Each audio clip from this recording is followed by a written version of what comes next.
네, 오늘 주제는 마지막 일들 15번째고요. 회복이라는 주제입니다. 회복. 지금 계속 그 마지막 일들과 관계되는 주제를 지금 다루고 있어요. 그리고 이 회복이라는 주제는 또 상당히 중요하고요. 그리고 이 회복과 연결되는 또 많은 주제들이 있는데 그거는 이제 다음 계속 이어지는 때에서 이렇게 배울 거예요. 낙원이라든지 또 지옥이라든지 새 하늘과 새 땅이라든지 이런 것들이 이제 회복과 연결이 됩니다. 근데 오늘은 이 회복에 대한 주제를 먼저 일반적인 어떤 개관적인 주제를 다뤄보도록 하겠습니다. 자, 마지막 일들 15번째 회복. 거기 한 구절 나와 있죠. 이사야 11장 8절에서 9절까지인데요. 그 말씀을 함께 읽어보도록 하겠습니다. 시작. 젖 먹는 아이가 독사의 구멍에서 장난하며 젖된 어린아이가 독사의 굴에 손을 넣을 것이라. 내 거룩한 산 모든 곳에서 해됨도 없고 상함도 없을 것이니 이는 물이 바다를 덮음같이 여호와를 아는 지식이 세상에 충만할 것임이니라. 아멘.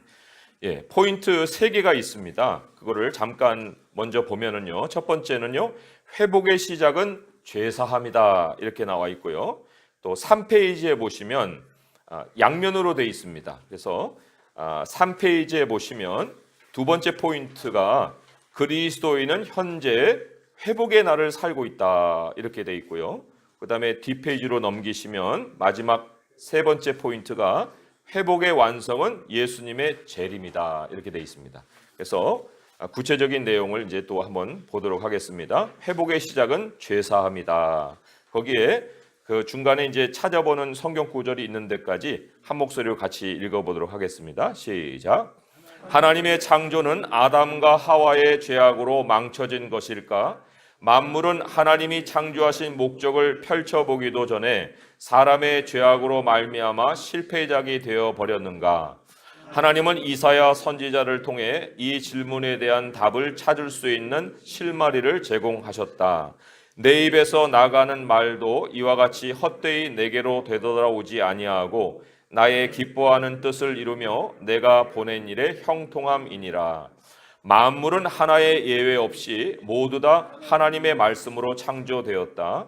그러므로 만물은 중도의 목적을 상실하는 일이 없고 반드시 하나님의 입에서 나간 말씀대로 하나님이 지으신 목적을 이룬다.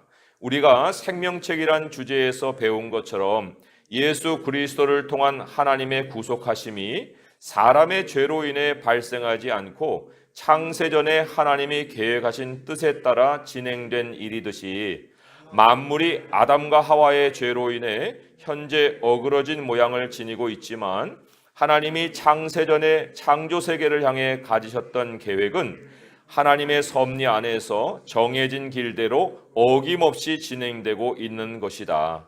지금 우리가 살고 있는 이 하늘과 땅은 마침내 이전 것들이 될 것이고 하나님이 본래 목적하셨던 하늘과 땅의 온전한 모습이 드러나게 될 것이다. 이 전체 진행 과정을 성경은 회복이란 단어로 요약하고 있다. 네, 사도행전 3장 19절부터 21절의 말씀을 보겠습니다. 베드로가 설교한 설교문에 나와 있는 말씀인데 굉장히 중요한 그 회복에 관한 그 단서를 제공을 하고 있어요.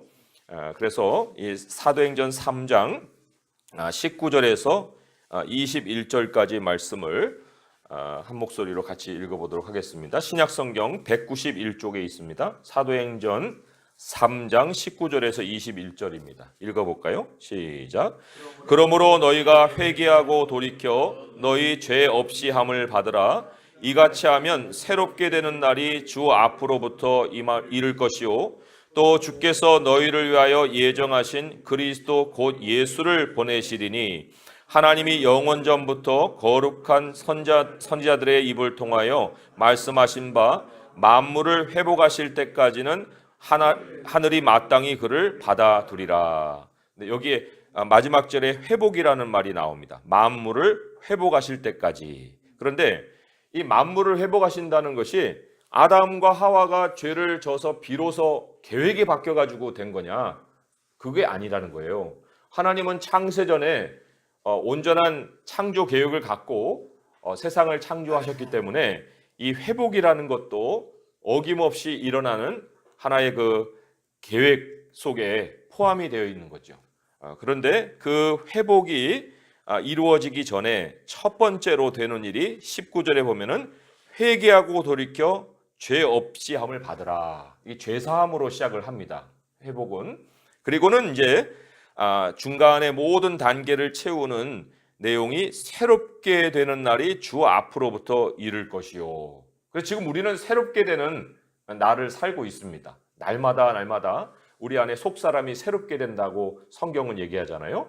그 이제 그 새롭게 되는 날이 쭉 진행이 되다가 마무리가 언제 되느냐 하면 이 20절에 보니까 예정하신 그리스도 곧 예수를 보내시리니. 그래서 예수님의 다시 오심도 예정이 되어 있습니다. 그런데 예수님이 다시 오심으로 인해서 이제 만물이 회복되는 일이 완성이 되는 거예요.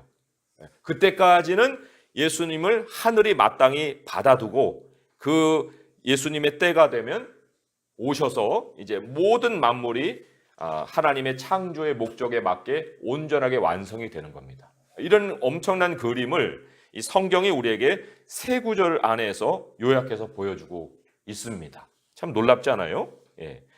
그 사도행전 그 구절 밑에 있는 문단을 또 쭉 읽어보도록 하겠습니다. 시작. 그 회복의 첫 단계가 죄사함이다. 죄사함이 무엇인가 하고 물을 때 우리는 과거에 잘못한 일이나 행동에 대해 하나님께 용서를 받는 것이라고 생각한다. 즉 우리가 하나님께 죄를 고백할 때 하나님이 우리 잘못을 더는 추궁하지 않으시고 기억하지도 않으시는 것을 죄사함이라고 생각한다. 그런 논리라면 갓 태어난 아기는 아직 아무 잘못도 하지 않았으니 죄사함 받을 이유가 없는 것인가? 죄가 사람의 행동과 연관되어 있다면 사람은 태어난 후 어떤 잘못을 범하기까지 죄인이 아닌 기간을 가질 수 있는가? 하지만 성경은 한 사람으로 말미암아 죄가 세상에 들어오고 죄로 말미암아 사망이 들어왔나니 이와 같이 모든 사람이 죄를 지었으므로 사망이 모든 사람에게 이르렀느니라고 선포한다.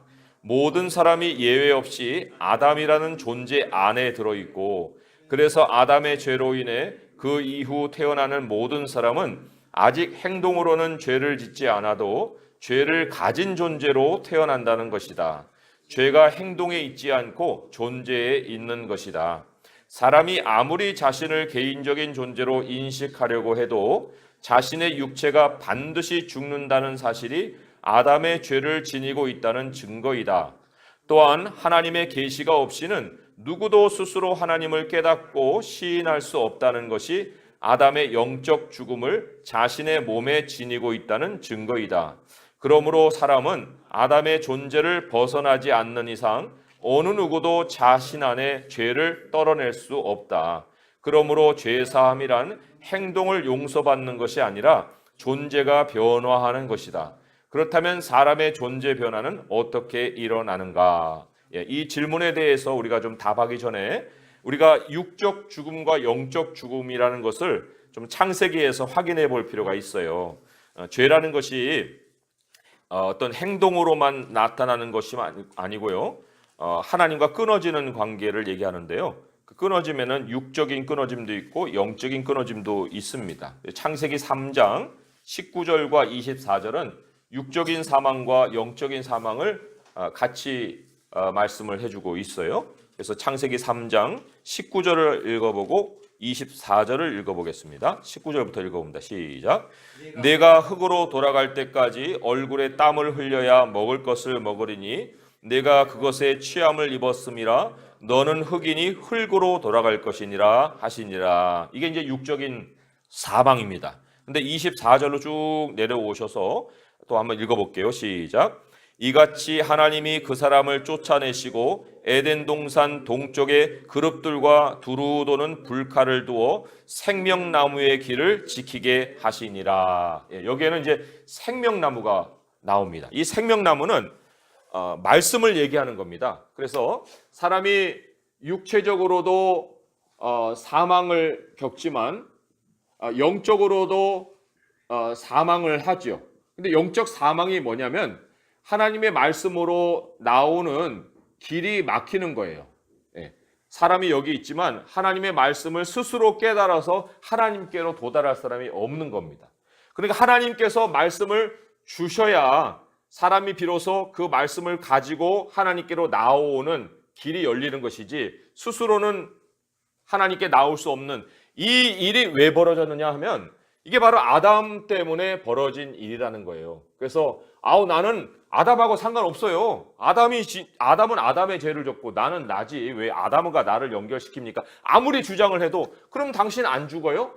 누구 때문에 죽는 거예요? 글쎄 내가 뭐 때문에 죽지?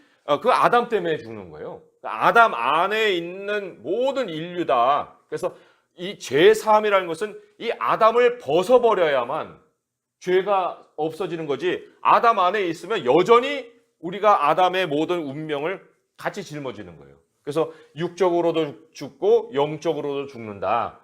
그런데 이제 하나님이 우리를 회복시킬 때는 육체적인 사망을 의미를 바꿔버리세요. 뭐냐면 이게 우리에게 옷이다 그랬습니다. 지금 제가 이 양복 입고 있잖아요. 그럼 양복을 벗고 오늘 집에 가면 이제 그 집에서 편안한 옷으로 바꿔 있지 않습니까? 추리닝으로 바꿔 있듯이 이 육은 이제 옷과 같은 거고, 하나님의 나라에 가면 이 옷 벗고 다른 옷 입으면 되는 건데, 이 영적인 사망이라는 것은 사실 이 옷을 벗고 입고 그런 의미가 아니라 하나님의 말씀이 우리 안에 들어올 수 있어야 되는데 이게 사람이 먼저 못하거든요.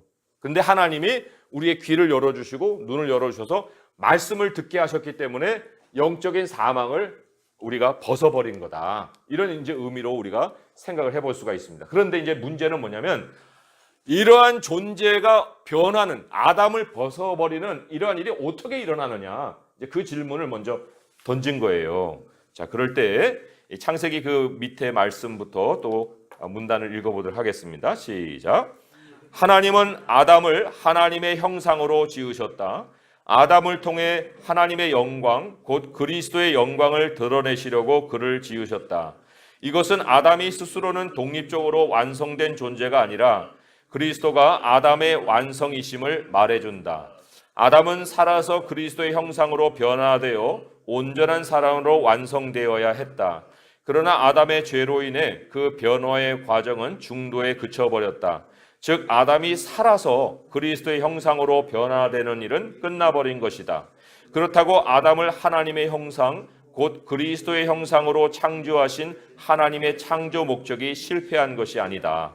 하나님은 아담을 하나님의 형상으로뿐 아니라 장차 오실 그리스도의 모형으로도 지으셨다. 즉 아담이 모든 사람을 대표한 것은 그리스도가 하나님 백성을 대표하는 모형이다. 그래서 한 사람이 순종하지 아니함으로 많은 사람이 죄인 된 것 같이 한 사람이 순종함으로 많은 사람이 의인이 되는 것이다. 아담의 죄가 모든 사람을 사망에 이르게 했지만 그리스도는 모든 사람을 대신하여 죽고 살아나서 모든 사람이 죄에 대해 죽고 의에 대해 살게 하셨다. 그러므로 택하신 백성은 그리스도의 대속의 죽음으로 아담에게서 나와 그리스도 안으로 옮겨진다. 우리의 존재 변화는 그리스도 안에서 일어나는 것이다. 우리는 옛사람이 죽고 그리스도 안에서 새 사람으로 다시 창조되어 본래 하나님의 창조 계획대로 온전한 사람으로 자라가는 것이다. 말씀을 먼저 찾아보고 설명을 드리겠습니다. 고린도후서 5장 14절에서 17절의 말씀입니다. 고린도후서 5장 290쪽에 있습니다. 신약성경 290페이지 고린도후서 5장 14절에서 17절까지의 말씀입니다. 같이 읽어보도록 하겠습니다. 고린도후서 5장 14절부터 17절입니다. 시작.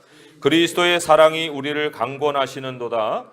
우리가 생각하건대 한 사람이 모든 사람을 대신하여 죽었은즉 모든 사람이 죽은 것이라. 그가 모든 사람을 대신하여 죽으심은 살아있는 자들로 하여금 다시는 그들 자신을 위하여 살지 않고 오직 그들을 대신하여 죽었다가 다시 살아나신 이를 위하여 살게 하려 함이라. 그러므로 우리가 이제부터는 어떤 사람도 육신을 따라 알지 아니하노라. 비록 우리가 그리스도도 육신을 따라 알았으나 이제부터는 그같이 알지 아니하노라. 그런즉 누구든지 그리스도 안에 있으면 새로운 피조물이라. 이전 것은 지나갔으니 보라 새 것이 되었도다. 네, 이 설명을 잘 한번 들어보세요. 아담은 한 개인이 아닙니다. 하나님이 사람을 지을 때 개인을 창조하려고 사람을 지으신 것이 아니에요. 아담을 지은 것은 아담의 안에 포함된 인류를 다 계획하시고 아담을 지으신 거예요. 그래서 모든 육은 다 아담에게서 나옵니다. 그렇잖아요. 우리도 자녀를 낳을 때 육에서 나지 뭐 다른 데서 나오지 않잖아요. 그러니까 아담은 개인이 아니고 아담은 사실 인류를 대변하는 사람이라고 볼 수가 있습니다. 그리고 하나님이 아담을 지으실 때는 아담을 완벽하게 너 아담으로 지금부터 영원히 이렇게 지으신 게 아니에요. 아담 너는 하나님의 형상이야. 너는 하나님의 형상이다. 그래서 하나님의 형상이라는 것은 뭐냐면 아담이 육으로 지어져서 하나님의 영이 그 안에 들어갔지만 아담은 계속해서 변화해서 변화의 과정을 밟아서 나중에는 그리스도의 형상으로 완성이 돼야 되는 거예요.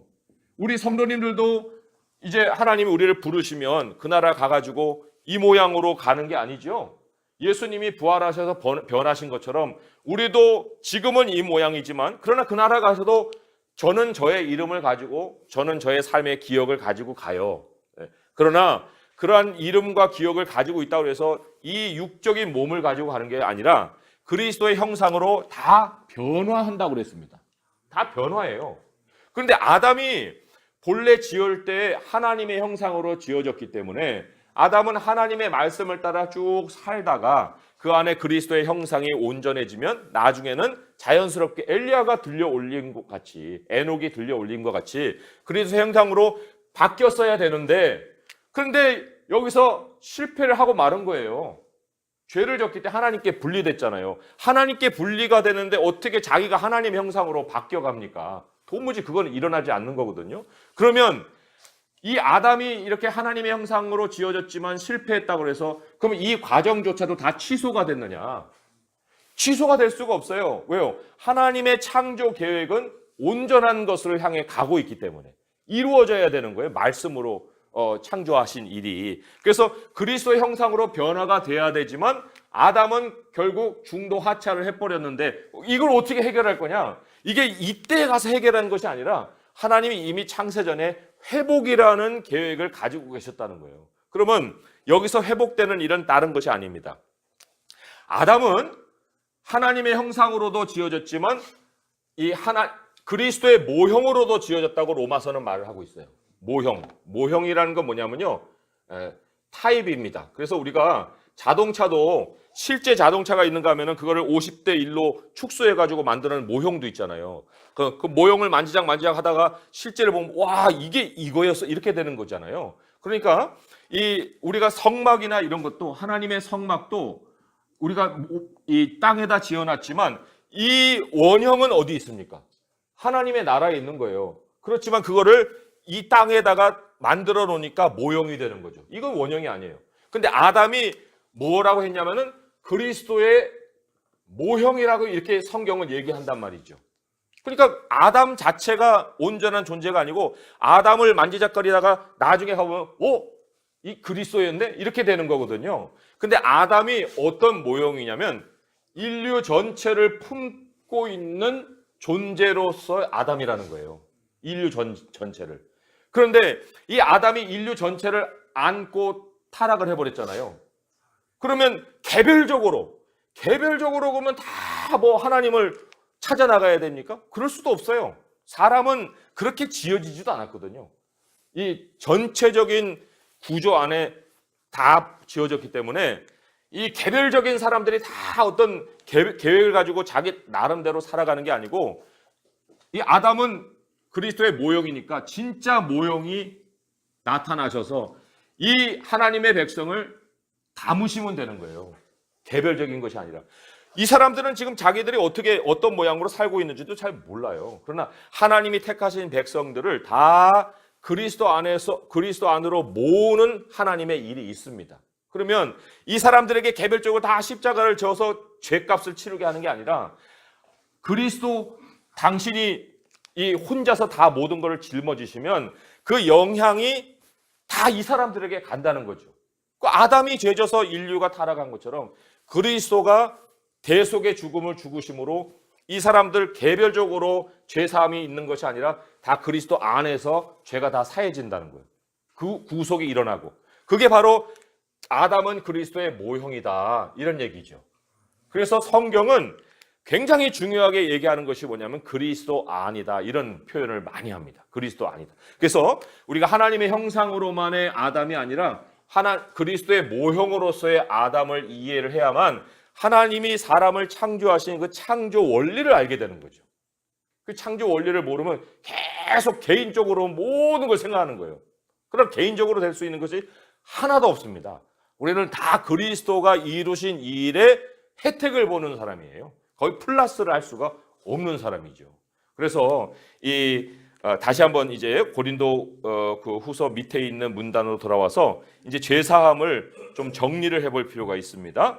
그러면 고린도후서 5장 14절 밑에 있는 짤막한 문단 하나 읽어볼게요. 시작. 이 회복이 전적인 하나님의 은혜인 것은 하나님의 본래 창조 계획에 따라 하나님의 주권으로 일어나는 창조 사역이기 때문이다. 예수 그리스도의 대속의 죽음으로 말미암아 하나님은 창세전에 그리스도 안에서 택하신 백성을 하나님께로 불러 돌아오게 하시고 그들의 눈과 귀를 열어 말씀을 듣게 하시고 예수 그리스도를 믿어 성령으로 거듭나게 하시고 그럼으로써 죄에 대해 죽고 의에 대해 살아나게 하시어 아담에게서 벗어나 그리스도 안으로 옮기신다. 이 일련의 진행이 죄사함이다. 자, 골로새서 되게 중요한 말씀, 엄청나게 중요한 말씀 한 구절을 찾아서 읽어보도록 하겠습니다.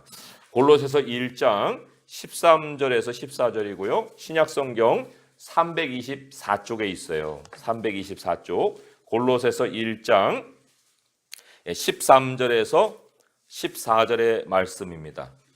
골로새서 1장 13절 14절 읽어볼게요. 시작. 그가 우리를 흑암의 권세에서 건져내사 그의 사랑의 아들의 나라로 옮기셨으니 그 아들 안에서 우리가 속량 곧 죄사함을 얻었도다. 여기 이제 죄사함이라는 단어가 나오죠. 그런데 죄사함이 어떻게 묘사가 되고 있냐면 하나님께서 여기가 이제 흑암의 나라예요. 흑암의 권세입니다. 이게 죄악의 권세예요. 그게 하나님과 분리된 세상을 얘기합니다. 하지만 이 모든 이런 영역에 살던 사람을 하나님이 그리스도 안으로 옮기셨다는 거예요. 사랑의 아들의 나라, 하나님의 아들이 다스리는 그 나라로 옮기셨어요. 옮겨가셨어요. 이 옮겨짐을 뭐라고 얘기하냐면 죄사함이라고 얘기를 합니다. 하나님이 하신 일이에요. 아니 우리는 여태까지 죄를 사함받았다 하면은 옛날에 못된 짓 한 거 그거 하나님이 기억 안 해주시는 걸로 끝났다 이렇게 생각을 하기 쉽거든요. 그러면 도대체 내가 기억하는 정도에서만 죄를 사함받았으면 기억 못했던 것이 자꾸 튀어나오면 어떻게 됩니까? 또 죄사함, 또 죄사함. 그럼 맨날 죄에 눌려서 지내죠. 그러나 하나님의 죄사함, 용서는 그런 것이 아니라 행동을 하기도 전에 우리가 죄인 되었을 때 우리가 악인과 같은 삶을 살았을 때 하나님이 우리를 이 흑암의 권세에서 하나님의 아들의 나라로 옮겨버리셨다는 거예요. 삶의 자리가 바뀌어버린 거예요. 그거를 죄사함이라고 얘기를 합니다. 우리는 여기로 옮겨진 거는 또 우리가 한 일도 아니에요. 하나님이 하셨기 때문에 우리 스스로 또 박차고 나올 수도 없어요. 죄사함은 영원한 거예요. 영원하고 하나님이 우리를 위해서 하신 일이고 그것을 우리에게 이제 이런 일 일어났어 라고 우리가 깨닫게 되는 순간은 이미 옮겨진 후입니다. 성령이 우리 안에 들어오셔서 그거를 깨닫게 해주시니까 우리가 옮겨진 걸 안 거지 성령의 깨달음도 없는데 나 옮겨졌네? 이렇게 얘기할 수 있는 사람이 없잖아요. 그러니까 죄사함을 깨닫게 되는 순간은 이미 이 존재는 바뀐 거예요. 새 사람으로. 하나님의 사람으로 바뀌어 있고 다시는 여기로 돌아갈 수가 없다. 그런데 여기서도 물론 죄는 지어요. 왜? 우리가 육을 입고 있기 때문에 잘못된 행동을 할 수 있습니다. 그러나 죄사함 자체가 행동에 연결된 게 아니잖아요. 존재가 바뀐 거기 때문에 그 존재 안에 발에 먼지는 묻을 수 있는 거예요. 그러나 먼지를 씻어내면 된다. 예수님이 그렇게 얘기하셨거든요. 그래서 이 죄사함의 개념을 반드시 잘 생각하시되 그리스도 안으로 들어간 거 그게 죄사함이구나 이렇게 생각하셔야 되고 또 골로새서 3장의 말씀으로 옮겨가 보겠습니다. 3장 9절에서 10절까지 9절에서 10절까지 한번 보겠습니다. 시작. 너희가 서로 거짓말을 하지 말라. 옛사람과 그 행위를 벗어버리고 새사람을 입었으니 이는 자기를 창조하신 이의 형상을 따라 지식에까지 새롭게 하심을 입은 자니라. 이게 무슨 얘기냐면요. 야, 너희들은 아담을 벗은 사람이야. 이제 아담에게 묶여 있을 수 있는 사람이 아니야. 너희들은 이제 새 사람이 됐어. 새 사람이라는 건 뭐예요? 그리스도 안에 들어간 사람이 됐다는 거예요. 그러니까 더 이상 아담에게 시달리지 말고 그 안에서 그리스도 안에서 잘 살도록 해라. 그게 바로 고린도서 3장 9절에서 10절의 말씀이 의미하는 내용이다. 그런 얘기입니다. 예. 자, 그래서 우리가 회복이 시작이 됐고요. 그리고 이제 질문을 보겠습니다. 3페이지로 가보세요. 3페이지로 가보시면 거기 질문이 하나 있는데요. 당신은 죄사함 받았습니까? 라는 질문 앞에 나는 어떤 근거로 죄사함을 확신할 수 있는가? 이런 질문이 있습니다. 자, 거기 사도행전의 말씀도 있고 로마서 말씀도 있는데요. 사도행전 말씀부터 한번 보도록 하겠습니다. 사도행전 2장 38절 39절의 말씀이에요. 사도행전 2장 38절 39절 말씀 190쪽에 있죠? 네, 같이 읽어보도록 하겠습니다. 38절입니다. 시작. 베드로가 이르되 너희가 회개하여 각각 예수 그리스도의 이름으로 세례를 받고 죄사함을 받으라. 그리하면 성령의 선물을 받으리니 이 약속은 너희와 너희 자녀와 모든 먼데 사람 곧 주 우리 하나님이 얼마든지 부르시는 자들에게 하신 것이라 하고, 여기에도 죄사함을 받으라. 그리하면 성령을 선물로 받으리니 라고 얘기하고 있습니다. 그래서 죄사함에는 반드시 이 성령의 선물이 있어요. 성령의 선물. 이 성령의 선물은 왜 우리에게 주시느냐? 성령이 우리 안에 거하시는 거거든요. 사실 우리는 성령이 우리 안에 거하는 것으로만 성령에 대한 생각을 하지만 우리가 그리스도 안으로 들어간 자체가 성령 안에 들어가는 거예요. 그리고 그 그리스도 안에서 또한 우리의 심령이 또 새로워지는 것이 또한 성령의 선물이라고 할 수 있는데 성령의 선물은 왜 주님이 주시느냐? 그거는 다른 이유가 없어요. 아담이 여기서 중도에 하차했죠. 그러나 그에게 하나님이 본래 두셨던 창조의 목적이 뭐예요? 하나님의 형상입니다. 그리스도의 성품을 가져야 되는 거예요. 그리스도의 성품으로 변화되어야 되는 거예요. 그거를 가능케 하시는 분이 뭐냐면 성령이십니다. 우리도 속에 내 성질이 있으면 막 소리 지르고 주먹도 날아갈 수도 있고 하잖아요. 그러나 내 성질이 아니라 하나님의 성품이 들어오면 이게 날아가려고 해도 이게 뒤로 물러나고 막 다른 소리 하려고 해도 입이 다물어지고 하잖아요. 그러니까 이 그리스도의 형상을 이루기 위해서는 반드시 하나님의 성품을 가지신 성령이 우리 안에 들어오셔야 돼요. 성령의 열매가 그래서 다 성품이잖아요. 사랑과 희락과 화평과 온유와 그러죠. 오래 참음과 그런 그 모든 것들은 다 하나님의 성품을 갖는 거기 때문에 당신은 죄사함 받았습니까? 라는 질문 앞에 나는 어떤 근거로 죄사함을 확신할 수 있느냐 할 때 내가 10년 전을 돌아보고 지금을 돌아보세요. 혹은 10년 전까지 돌아보지 못할지라도 어제 정말 아내하고 막 엄청난 말싸움을 했다. 그런데 오늘 돌아와서 내가 정말 하나님의 사람으로 그런 참 입에 담지 못할 일을 했다니 정말 너무 후회되고 그래서 하나님 앞에 이렇게 막 회개하는 이런 모습을 가진다. 이게 자기가 하는 일이 아닙니다. 하나님이 마음에 그런 회개를 주시니까 하는 거예요. 그래서 죄사함의 근거를 어디에다 둡니까? 할 때 내 모든 삶의 기준이 다시 하나님께로 돌아오는 나의 모습. 여기에 바로 우리의 죄사함의 모습이 있는 거예요. 왜? 여기 있다가 아내하고 말다툼 할 때는 여기 있다가 다시 돌아오는 나의 모습이 여기서 발견되잖아요. 그런데 여기서 발견이 안 돼요. 여기서 계속 머물고 거칠에만 하고 거짓말을 하지 말라겠죠? 너희는 옛사람을 벗어버려 했던 계속 거짓으로 내 행동을 만들어내고 괜찮은 사람 모양 신사 모양 이렇게 행동하는 아직 변화가 안 된 사람이죠. 그러니까 죄사함을 받았느냐 안 받았느냐 할 때는 내 안에 10년 전보다 내 안에 그리스도의 성품이 있느냐, 이거를 우리가 늘 확인할 수가 있어야 되고요. 로마서 말씀으로 한번 또 가보겠습니다. 로마서 8장 1절에서 2절과 6절에서 9절의 말씀입니다. 로마서 8장 1절에서 2절. 그래서 우리 안에요, 성령이 우리의 영과 이 전쟁을 벌이실 때가 많아요. 그 8장 1절에서 2절의 말씀과 6절에서 9절의 말씀입니다. 먼저 8장 1절 2절 읽어볼게요. 시작. 그러므로 이제 그리스도 예수 안에 있는 자에게는 결코 정죄함이 없나니 이는 그리스도 예수 안에 있는 생명의 성령의 법이 죄와 사망의 법에서 너를 해방하였음이라. 6절로 옮겨갑니다. 6절부터 9절까지 시작. 육신의 생각은 사망이요 영의 생각은 생명과 평안이니라. 육신의 생각은 하나님과 원수가 되나니 이는 하나님의 법에 굴복하지 아니할 뿐 아니라 할 수도 없음이라. 육신에 있는 자들은 하나님을 기쁘시게 할 수 없느니라. 만일 너희 속에 하나님의 영이 거하시면 너희가 육신에 있지 않고 영에 있나니 누구든지 그리스도의 영이 없으면 그리스도의 사람이 아니라.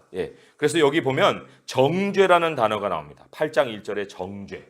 이 정죄는 뭐냐면 계속 어떤 그 행동에 시달림을 받는 것을 얘기하는 거예요. 내 스스로 양심도 시달리고 다른 사람도 나한테 뭐라고 할 때 시달리고 아무튼 이 내가 시달려서 못 살겠다 하는 이 모습을 갖는 것이 바로 이 정죄인데, 예수님의 영이 우리에게 오셔서 하신 일이 뭐냐면 이 정죄를 제거해 주시는 거예요. 정죄가 너에겐 더 이상 정죄가 없다. 내가 너에게 뭐라고 꾸짖는 거 아니다. 내가 너의 모든 것을 받았다. 그러니까 너 스스로 묶이지 말고 해방된 삶을 살아라. 이런 하나님의 메시지가 우리에게 있는 거예요. 그거를 우리는 누릴 수 있어야 됩니다. 그래서 비록 죄는 지었으나 우리의 존재는 이제 죄인이 아니고 하나님 앞에 의인이 되었으니 하나님 이제 죄인된 삶을 살지 말고 의인의 삶을 살 수 있게 해주십시오. 이렇게 우리가 또 하나님을 찾아 나갈 수 있어야 됩니다. 자, 그러면 그런 시작이 있었고요. 두 번째로는 과정 중에 우리는 있어요. 두 번째 포인트가 그리스도인은 현재 회복의 날을 살고 있다. 한번 읽어보겠습니다. 시작.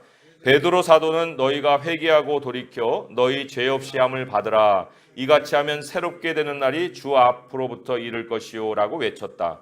새롭게 되는 날이란 주 예수 그리스도가 우리 안에서 통치하시는 시대이다. 죄사함을 받은 백성에게는 주 예수 그리스도가 통치하는 시대가 펼쳐진다. 즉 성령님이 하나님 백성 안에 내주하심으로써 사람이 진리를 배우고 깨달으며 사람 안에 성령의 열매 즉 그리스도의 성품이 나타나고 영이 날마다 새롭게 되어 하나님의 형상을 따라 지어진 새 사람이 그리스도의 모습으로 변해 가는 것이다. 자, 에베소서 말씀으로 가보겠습니다. 에베소서 4장 말씀, 4장 22절에서 24절까지죠. 지금 로마서인데요. 로마서에서는 뒤로 옮기셔야 됩니다. 에베소서 4장 314쪽에 있습니다. 314쪽 4장 22절에서 24절까지예요. 읽어볼게요. 시작. 너희는 유혹의 욕심을 따라 썩어져가는 구습을 따르는 옛사람을 벗어버리고 오직 너희의 심령이 새롭게 되어 하나님을 따라 의와 진리의 거룩함으로 지으심을 받은 새 사람을 입으라. 새 사람을 입으라는 것은 이미 우리는 새 사람인데 새 사람의 모습을 더 가져야 돼요. 성품의 변화를 우리는 경험할 수가 있어야 됩니다. 우리가 왜 몸이 썩느냐? 유혹의 욕심을 따라 썩는다 그랬어요. 유혹의 욕심을 따라. 가만히 이제 돌아보니까 참 내가 왜 이 나이를 먹었을까? 사람이 왜 나이를 먹으면 이렇게 이 쭈글쭈글해질까요? 왜? 왜 피부가 왜 애기하고 다른 모습을 가질까요? 그거는 다른 게 있는 것이 아니라 여기 말씀에 따르면은 유혹의 욕심을 따랐기 때문이다 그래요. 그래서 썩어져가는 구습을 따랐다. 그러니까 우리는 모든 사람이 예외 없이 다 과정을 거친다는 겁니다. 욕심을 품었다가 내려놨다가, 품었다가 내려놨다가, 그리스도의 성품으로 변화해 갔다가도 또 돌아왔다가, 이런 많은 과정을 거쳐서 지금 오기 때문에, 그래서도 물론 하나님께서 이 육체의 장막을 벗어버리는 날에 그것의 이 욕심의 이제 유혹을 다 벗어버리겠지만, 그러기 전까지는 그 욕심이 계속 나의 옛사람을 이 썩는 대로 이끌어가지만, 하나님이 우리에게 심령으로 새롭게 돼서 새 사람을 입어라 이렇게 말씀을 하고 계시기 때문에 그리스도의 모습으로 변화해 가야 되는 것이죠. 자, 그 밑에 있는 문단, 또 짧은 문단 같이 읽어보겠습니다. 시작. 그러나 이 새롭게 됨도 하나님 백성 개개인에게 일어나는 개별적인 사건이 아니다. 그리스도가 아담의 완성이듯이 그리스도의 사람들은 모두가 그리스도 안에서 함께 그리스도께로 자라감으로써 온전한 한 사람을 이루는 것이다. 자, 에베소서 펼쳐놓으셨죠? 13절로 옮겨가 봅니다. 13절로 13절에서 16절까지 읽어볼게요. 시작. 우리가 다 하나님의 아들을 믿는 것과 아는 일에 하나가 되어 온전한 사람을 이루어 그리스도의 장성한 분량이 충만한 데까지 이르리니, 이는 우리가 이제부터 어린아이가 되지 아니하여 사람의 속임수와 간사한 유혹에 빠져 온갖 교훈의 풍조에 밀려 요동하지 않게 하려 함이라. 오직 사랑 안에서 참된 것을 하여 범사에 그에게까지 자랄지라. 그는 머리니 곧 그리스도라. 그에게서 온몸이 각 마디를 통하여 도움을 받음으로 연결되고 결합되어 각 지체의 분량대로 역사하여 그 몸을 자라게 하며 사랑 안에서 스스로 세우느니라. 여기 중요한 단어가 뭐냐면요, 13절에 나오는 하나가 되어 온전한 사람을 이룬다. 이게 얘기예요. 온전한 사람. 이게 우리는 이 사람을 다 주민등록 번호 다 달려 있으니까 다 개인이라고 생각을 합니다. 그죠? 개인. 그러나 하나님이 사람을 창조하실 때 아담을 개인으로 창조를 안 하셨어요. 전체적인 한 사람을 창조하셨습니다. 한 사람. 아니, 남편과 아내가 연합해도 두 사람이 아니에요. 한 사람이에요. 그런데 아담도 한 사람이었고 아담 안에 하와가 합쳐져도 한 사람이고, 그리고 하나님이 이 아담은 모형이라고 그랬는데 그리스도에게로 우리가 다 들어갔지만, 그렇다고 해서 뭐 김집사, 신집사, 뭐 이집사 다 개별적으로 막 도토리 키재기로 당신은 굉장한 신앙의 사람이요, 아우 나는 별로 그렇게 모자란 사람이요, 이럴 수 있는 것이 아니고요. 온전한, 거기에 뭐가 빠졌냐면 한 사람이라는 게 빠졌어요. 여기 에이맨이에요. 에이맨. 이거 뭐 아멘을 영어로 에이맨이라고 하잖아요. 그러나 영어로 읽으면 그냥 어맨, 에이맨, 한 사람을 얘기하는 거예요. 한 사람. 그러니까 우리 주님이 계획하신 사람은 한 사람밖에 없지. 그 안에 개별적으로 너도 사람, 너도 사람, 너도 사람, 다양한 그런 사람을 만드는 것이 아니라는 거예요. 그러니까 우리는요, 그리스도를 머리로 하는 사람이 돼가고 있는 과정 속에 있는 겁니다. 그리스도를 머리로 하는. 우리는 다 머리로 하는, 우리는 지체라고 그랬잖아요. 다 지체들이 이제 퍼즐 조각 같이 이제 맞춰져 가지고 하나님의 나라가 되면, 야, 이게 사람이었어? 이런 놀라운 일을 겪게 되는 거예요. 지금은 다 인권이고 뭐 주민등록이 해갖고 다 다르겠지만, 그러나 그때 가면은 다 이게 아름다운 모양으로 맞춰진다는 것입니다.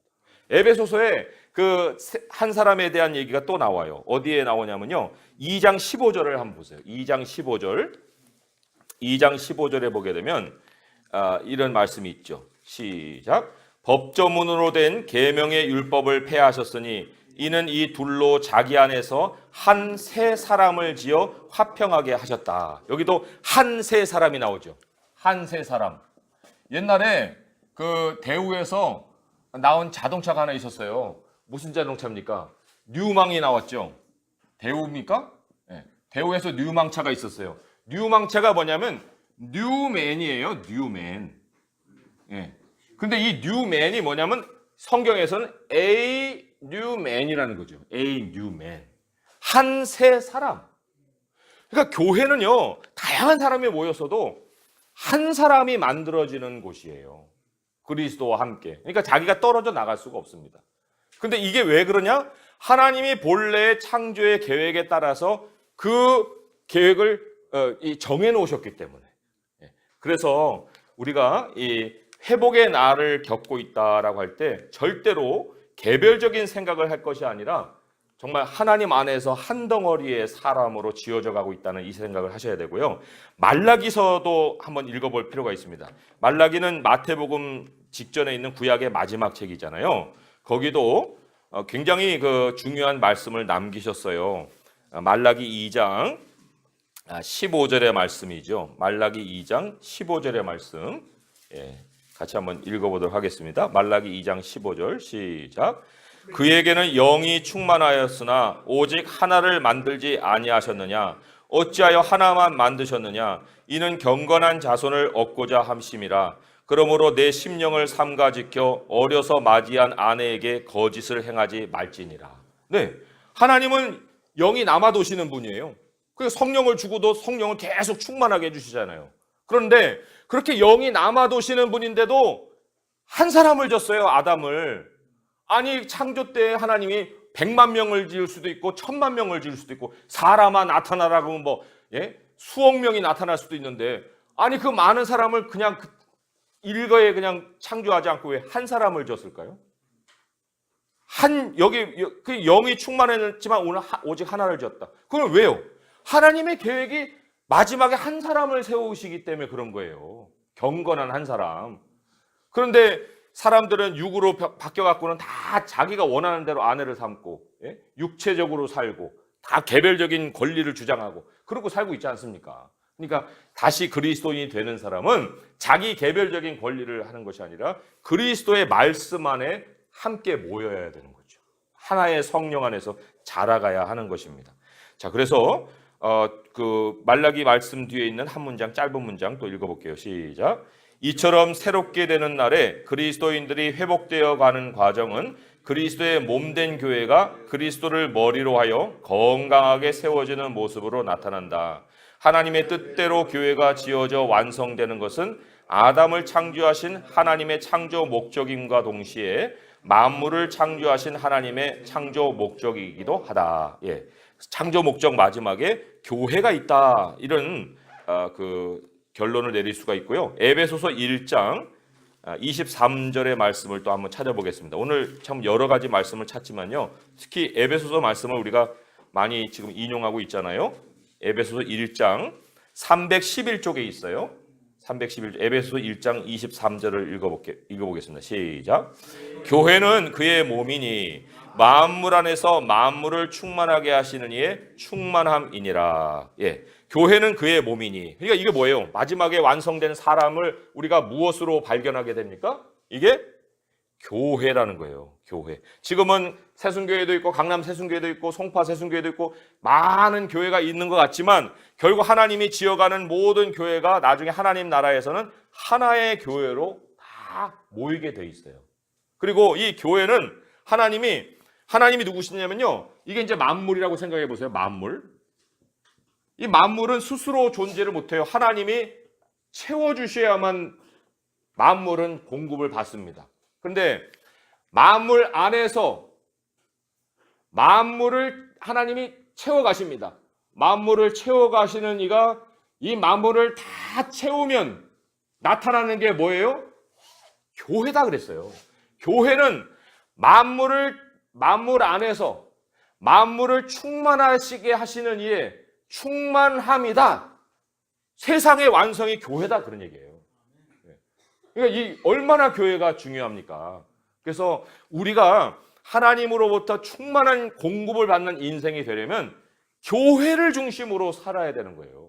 내게 주신 소명, 그 소명은 교회 안에서의 직분만 아니라 내게 맡기신 세상에서의 일까지 다 포함을 하는 거죠. 그러니까 하나님의 일에 열심을 낼 때 하나님은 계속 채워주십니다. 만물 안에서 만물을 채우시는 이의 충만함이 교회라 했고 교회는 그의 몸이다 그랬거든요. 그래서 그리스도의 몸을 위해서 사는 우리가 돼야 되겠죠. 자, 마지막 그 3페이지 질문이 이렇습니다. 나는 어떤 면에서 새롭게 되었고 또한 새롭게 변화되고 있는 사람이라고 말할 수 있는가? 내가 계속해서 새롭게 되는 나를 살고 있는 증거가 뭐냐 그런 얘기예요. 로마서 12장 1절에서 2절의 말씀을 또 가서 보겠습니다. 로마서 12장 1절에서 2절의 말씀입니다. 로마서 12장 1절에서 2절. 256페이지에 있죠? 256페이지. 같이 읽어보겠습니다. 시작. 그러므로 형제들아 내가 하나님의 모든 자비하심으로 너희를 권하노니 너희 몸을 하나님이 기뻐하시는 거룩한 산 제물로 드리라. 이는 너희가 드릴 영적 예배니라. 너희는 이 세대를 본받지 말고 오직 마음을 새롭게 함으로 변화를 받아 하나님의 선하시고 기뻐하시고 온전하신 뜻이 무엇인지 분별하도록 하라. 새롭게 되는 나를 사는 사람은 늘 이게 하나님의 뜻일까? 하나님 뭘 기뻐하실까? 이런 것을 고민하고 사는 거예요. 그런데 하나님이 그거를 야, 너는 쓸데없는 생각만 그렇게 하고 있냐? 다시 책상으로 가. 성경 펴. 그리고 읽어. 이렇게 하시는 분이 아니에요. 왜요? 여기 12절에 뭐라고 했습니까? 내가 하나님의 모든 자비하심으로 너희를 권하노니. 하나님이 우리의 모든 감성을 정말 예민하게 느끼시는 분이에요. 그래서 우리의 마음이 막 상하게 만드시는 분이 아니고 달래고 어루고 위로해주고 그래서 우리가 하나님 말씀 앞에 이렇게 앉아 있을 수 있게끔 길을 잘 인도해 오셔서 야, 너 한번 말씀 봐라. 너 내가 뭘 기뻐하고 있는지 너 한번 생각을 해볼래? 이렇게 하나님이 우리를 존중하시면서 인도하신다는 겁니다. 그러니까 새롭게 되는 사람이다, 변화되는 사람이다 라고 우리가 깨달을 수 있다면 하나님의 마음을 먼저 알아야 되고요. 그리고는 내 마음을 변화시켜서 하나님이 기뻐하시는 것이 무엇인지 하는 것을 분별할 수가 있어야 되죠. 자, 마지막 페이지로 넘어갑니다. 4페이지에 이제 회복의 완성을 우리는 다룰 겁니다. 예수님의 재림이다 이렇게 돼 있어요. 그 문단을 한번 읽어볼게요. 시작. 만물이 온전히 회복되는 것은 예수님이 재림하시는 날에 일어난다. 이 날에는 사람만 완성되는 것이 아니다. 이사야 선지자는 회복이 완성되는 날에 하나님이 창조하신 모든 피조물들이 사람과 완전한 조화를 이루며 사는 날이 찾아올 것이라고 예언했다. 사도 바울은 피조물도 썩어짐의 종나릇한 데서 해방되어 하나님의 자녀들의 영광의 자유에 이르는 것을 바라고 있다고 했다. 그들도 사망을 벗고 하나님의 본래 창조 목적을 따라 영원한 메시아 시대에서 하나님의 자녀들과 함께 살기를 고대하고 있는 것이다. 이 시대가 천년 왕국일지 새하늘과 새 땅일지는 여러 견해들이 있지만 분명한 것은 온 땅에 대한 하나님의 저주가 끝이 나고 만물이 변화하여 새로운 창조 세계가 펼쳐질 날이 온다는 것이다. 처음 것들이 다 지나간 곳에는 사망이 없고 애통하는 것이나 곡하는 것이나 아픈 것이 다시 있지 않을 것이다.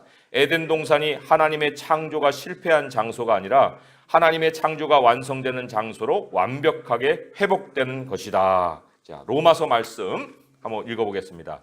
로마서 말씀에 19절에서 22절의 말씀이에요. 로마서 8장 19절에서 22절의 말씀 읽어보겠습니다. 시작. 피조물이 고대하는 바는 하나님의 아들들이 나타나는 것이라. 피조물이 허무한데 굴복하는 것은 자기 뜻이 아니요 오직 굴복하게 하시는 이로 말미암음이라. 그 바라는 것은 피조물도 썩어짐의 종로로 탄 데서 해방되어 하나님의 자녀들의 영광의 자유에 이르는 것이니라. 피조물이 다 이때까지 함께 탄식하며 함께 고통을 겪고 있는 것을 우리가 아느니라. 여기 피조물은요, 지금 우리가 보고 있는 모든 자연 세계를 얘기합니다. 이사야 아까 첫 번에 읽었지만은 사자가 어린 양과 함께 뛰놀고 또 독사의 굴에 손을 넣는데 뱀이 물지 않고 이런 거 있잖아요. 그거 다 상징 아닙니까? 상징이 아니에요. 왜요? 하나님이 창조하신 것은 창조 목적을 이루어야 됩니다. 완성이 돼야 되는 거예요. 그거의 완벽한 생활을 우리가 해볼 수 있는 날을 하나님이 계획을 하셨다고요. 그렇기 때문에 우리가 참 사람의 죄로 인해서 창조 세계가 고통하고 지금 탄식을 하고 있을 뿐이지 그 모든 피조 세계는 그날만 되기를 이제 고대하고 있다. 성경이 그렇게 얘기하잖아요. 물론 걔네들은 의식이 없고 말을 못해요. 말을 못하지만 하나님께서 입을 열면은 나귀도 얘기하고 그렇잖아요. 뱀도 정말 하와를 유혹하는데 이 사단이 사용하기도 하고 여러 가지로 이제 그런 일들을 했지만은 마지막에는 하나님의 나라가 완성되는 날에 우리가 온전한 자연의 세계, 하나님의 창조의 세계를 맛볼 것이다. 그래서 제가 그런 얘기도 했지 않습니까? 지금 괜히 돈 들여갖고 스위스니 프랑스니 돌아다니지 마시라고. 그거는 무너진 문명을 과거의 것을 보고 다니는 것뿐이지. 앞으로 거기에 완벽한 스위스와 완벽한 그 프랑스 땅이 회복되는 그날에 거기 가볼 수 있거든요. 그러니까 내가 옛날에 왜 그 돈을 썼지? 이렇게 돼버리는 거예요. 그러니까 남들보다 여행을 못했다고 낙심할 것도 없고요. 그냥 그날만 오시기를 바라시면 되는 거예요. 그러면 온전한 세계 여행을 할 날이 옵니다. 자, 그러면 그 밑에 있는 짧은 그 로마서 밑에 있는 문장 읽어보겠습니다. 이 모든 일이 일어날 때 하나님의 궁극적인 창조 의도가 교회를 통해 만물에 밝히 드러날 것인데 그것은 여호와를 아는 지식이 세상에 충만한 것이다. 곧 창조 세계가 여호와의 영광을 인정하는 것이다. 하나님의 말씀으로 창조된 세상이 하나님이 선포하신 말씀대로 완벽하게 이루어진 것을 보고 만물이 하나님을 아는 지식으로 충만하여 하나님의 영광을 인정하는 것이다. 네, 그래서 마지막 문제를 읽어보겠습니다. 내가 나의 생각과 길을 버리고 하나님의 뜻을 구하고 하나님의 말씀을 따라야 하는 이유가 무엇인가? 자, 이사야 55장의 말씀이에요. 이사야 55장의 말씀. 아까 이제 포인트 1에 서론적으로 얘기 드렸던 말씀인데요. 정말 지혜롭다. 정말 우리가 세상 원리를 안다. 그러면 이 말씀대로 살아야 되는데 55장 1035쪽에 있어요. 1035쪽. 이사야 55장 6절에서 13절까지 읽어봅니다. 시작. 너희는 여호와를 만날 만한 때에 찾으라. 가까이 계실 때에 그를 부르라. 악인은 그의 길을, 불의한 자는 그의 생각을 버리고 여호와께로 돌아오라. 그리하면 그가 긍휼히 여기시리라. 우리 하나님께로 돌아오라. 그가 너그럽게 용서하시리라. 이는 내 생각이 너희의 생각과 다르며 내 길은 너희의 길과 다름이니라. 여호와의 말씀이니라. 이는 하늘이 땅보다 높음같이 내 길은 너희의 길보다 높으며 내 생각은 너희의 생각보다 높음이니라. 이는 비와 눈이 하늘로부터 내려서 그리로 되돌아가지 아니하고 땅을 적셔서 소출이 나게 하며 싹이 나게 하여 파종하는 자에게는 종자를 주며 먹는 자에게는 양식을 준 것 같이 내 입에서 나가는 말도 이와 같이 헛되이 내게로 돌아오지 아니하고 나의 기뻐하는 뜻을 이루며 내가 보낸 일의 형통함이니라. 너희는 기쁨으로 나아가며 평안히 인도함을 받을 것이요 산들과 언덕들이 너희 앞에서 노래를 바라고 그 들의 모든 나무가 손뼉을 칠 것이며 잣나무는 가시나무를 대신하여 나며 화석류는 찔레를 대신하여 날 것이라. 이것이 여호와의 기념이 되며 영영한 표징이 되어 끊어지지 아니하리라. 그러니까 하나님의 말씀을 붙드는 것이 정확한 길로 가는 길이에요. 직선 코스를 타는 길이라는 겁니다. 왜요? 반드시 목적을 이루시니까. 그래서 우리의 복잡한 생각들을 내려놓고 A냐 B냐 C냐 선택을 놓고 막 염려할 것이 아니라 A, B, C도 아니고 오직 하나님의 뜻이 이루소서.